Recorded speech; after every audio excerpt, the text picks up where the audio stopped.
Have you received annoying or harassing calls about your car's extended warranty? Chances are it's probably a scam, but today I'm going to go into the ugly truth about the real extended warranties in the automotive industry.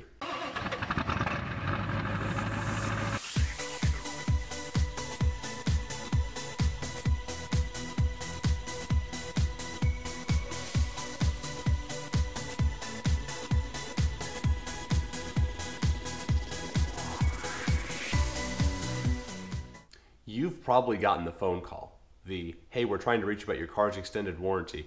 There's a plethora of different memes and funny jokes about this. Now, the reality is most of those calls are in fact scams, but while most of those are scams, there are aftermarket and extended warranties that are offered on used cars. Many of these come when you purchase the car. Sometimes you can just go out and buy one for your own car that you already own. So what are they? What do they do? How do they work? Are they a good idea? All that and more coming up today on Rogue Wrenching. Welcome back to the channel. If you guys don't know me, my name is Andrew. This is Rogue Wrenching. This is a place where we talk about all kinds of things, including things that relate to automotive and the world of auto repair and stuff like that. So I've been turning wrenches on cars professionally for almost a decade now. And what I have seen is a lot of aftermarket warranties and warranty companies. I've seen a bunch of them. I've dealt with a bunch of them. And there's some things that I want to share with you guys and kind of help give you an insider perspective on this industry and whether or not you should spend the money on an aftermarket or extended warranty. What I have for reference on this computer behind me is I've pulled up the Diamond, or what's listed as their best protection plan from CarShield, which is one of the larger aftermarket extended warranty companies here in the US. And I just want to go over a couple of things. They've got a full page and a half of exclusions. Those are going to be things that the warranty does not cover. So I just wanted to go from the source and read you guys a couple of these things and just kind of point out what kind of coverage you're actually getting. I don't have an actual cost because unless you give them your phone number, they won't give you an actual dollar cost on this plan. Generally, their base plans start at about $100 a month if you're paying month to month, or when you buy it for the car, it's usually $2,000 to $3,000, which is usually rolled in with the financing of your vehicle when you purchase the car if you buy it from a dealer.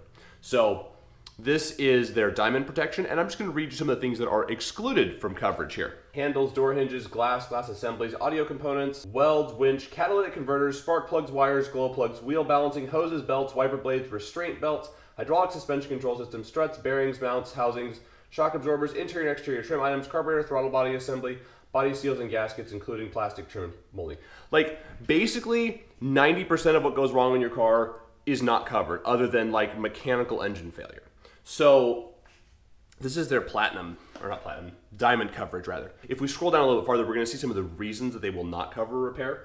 So caused by lack of maintenance. So if you don't change your oil on time, or if you don't have proof you changed your oil on time, they'll deny your claim.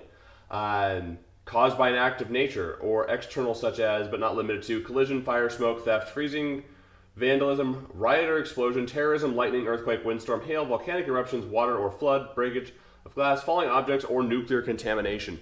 So essentially, it's not covered for like anything out of the ordinary, the unusual, what you would pay for insurance for. This kind of plan, you're out. You don't get any kind of coverage.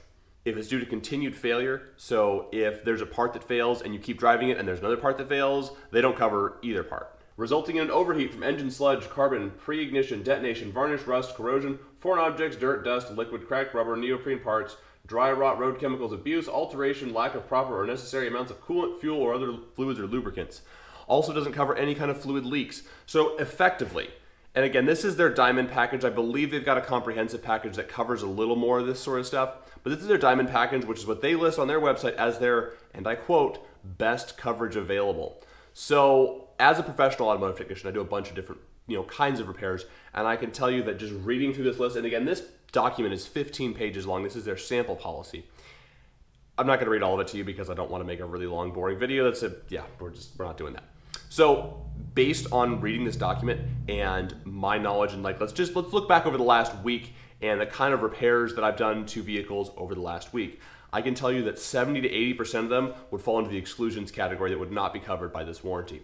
So if you were to buy this warranty, you would end up paying a couple $1,000s for coverage that is not going to cover 80% of the repairs that your vehicle needs. It's not going to cover any kind of routine maintenance, brakes, suspension parts, bearings, clutches, stuff like that. None of that's covered.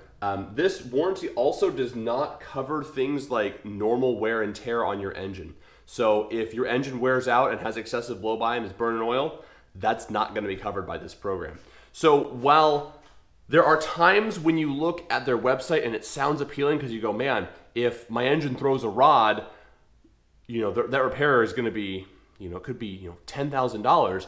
And if I buy this $2,000 coverage when I buy the car, it covers me for that. It covers that entirely. But the thing is that a lot of times aftermarket warranties don't actually cover everything. In many cases, when a warranty covers a mechanical failure, the warranty company or insurance company, whatever you want to call this place, will not issue payment or agree to cover any repair until they have a picture of or can physically see the part that failed. Which means, for example, we had a truck that I worked on here a while back that was a low compression in a Ford 6.4 Power Stroke. And they did a leak down, the shop that the truck was in did a leak down test and verified that it's leaking past the range or through the piston. There was a mechanical failure relating to the piston on the number 8 cylinder of a 6.4 Power Stroke. And what they had to do was pull the body off so they could pull the head off, but the customer's on the hook for all of that payment if the warranty company declines the repair. So you're into it for 8 or 10 hours to disassemble to prove a repair, and the warranty company can say, yeah, no, sorry, we're not covering that. And then the customer that was supposed to get a free repair is on the hook for 10 hours and their truck's taken apart. So there's a lot of ways that these warranty companies can burn the customer. Also, I just read a thing yesterday about a shop actually that I used to work for that had a warranty company replacement of it was some kind of a head or head gasket issue on a vehicle that had 2 cylinder heads. And the warranty company only covered the one that was damaged, not both of them. Now, if you don't know already, anytime you change one head gasket, you should always change both sides. It's just really good policy for a couple reasons, including if one's gone bad, the other one's probably not far behind it. That being said, warranty company only covered one side.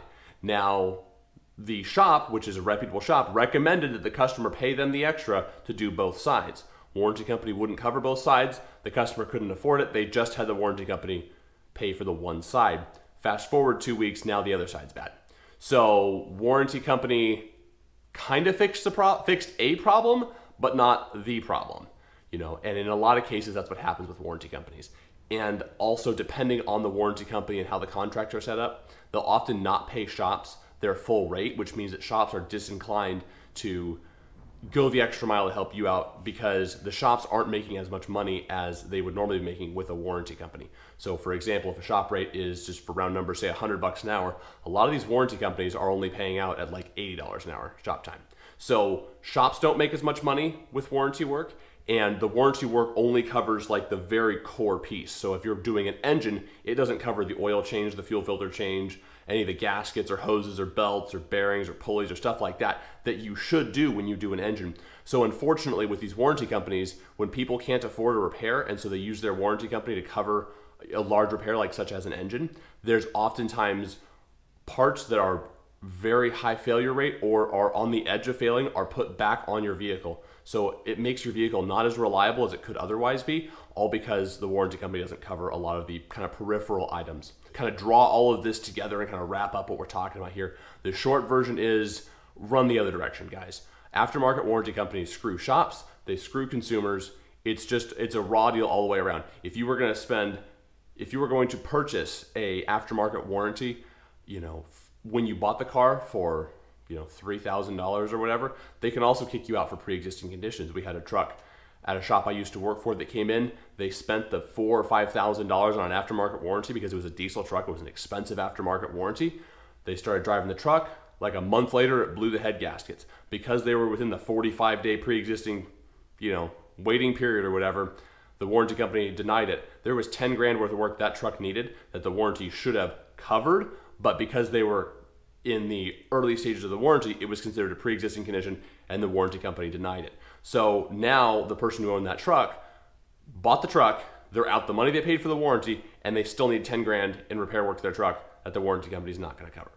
So in many cases, warranty companies are screwing consumers as well as screwing shops by not paying shops what they normally would charge, and you end up being screwed when you can't charge properly for a repair job as a shop, and then that means that technicians aren't getting paid fairly in many cases when they're flat rate. So there's just a whole bunch of reasons why aftermarket warranties really do suck and are not a good idea. So all that being said, if you want protection from major mechanical breakdowns, there are a couple things you can do. One, buy a brand new car that has a manufacturer warranty. That really is going to be your best protection as far as preventing large repairs. Number two is do your routine maintenance. So oil changes, tire rotations, brakes, stuff like that. Do all your fluid services, do your routine maintenance. That's going to prolong the life of your car and make it last a whole lot longer. There are monthly protection plans you can buy on a month-to-month basis that are $100 to $200 a month that you can pay for insurance that covers your car for stuff. Now here's the thing. You're going to pay for that for 6 months to get it to cover a $500 repair that you've got a $200 deductible on. If you had just taken that $200 a month and set it aside in a savings account each month, you'd be money ahead. Because the beauty of saving money instead of paying someone for insurance is that if your car breaks and it's mechanically totaled, and I'll just recommend that you go watch my mechanically totaled video, I'll link it right there. If your car breaks and you've got, say, as my family did here just a month or two ago, we had money that we had been setting aside for repair or replacement of cars. And when the car broke and it was mechanically totaled, we had money that we could use towards a new car, and it wasn't in an insurance policy that wasn't going to give us any benefit if the car is totaled. In summary, aftermarket warranties are the scum of the automotive industry. So run the other direction, don't buy them, don't use them. They're garbage. And in a lot of cases, they will make the consumer pay up front for the repair. So if you don't have 10 grand for an engine sitting around that you can pay up front for it, you end up screwed. Aftermarket warranty companies suck. Run the other direction, don't spend the money. Better to set that money aside in a savings account and save for repairs yourself. Guys, thank you so much for watching. If you liked this video, give it a thumbs up. If you found it useful, drop a subscribe. I hope you guys enjoyed it, and we'll see you guys in the next video.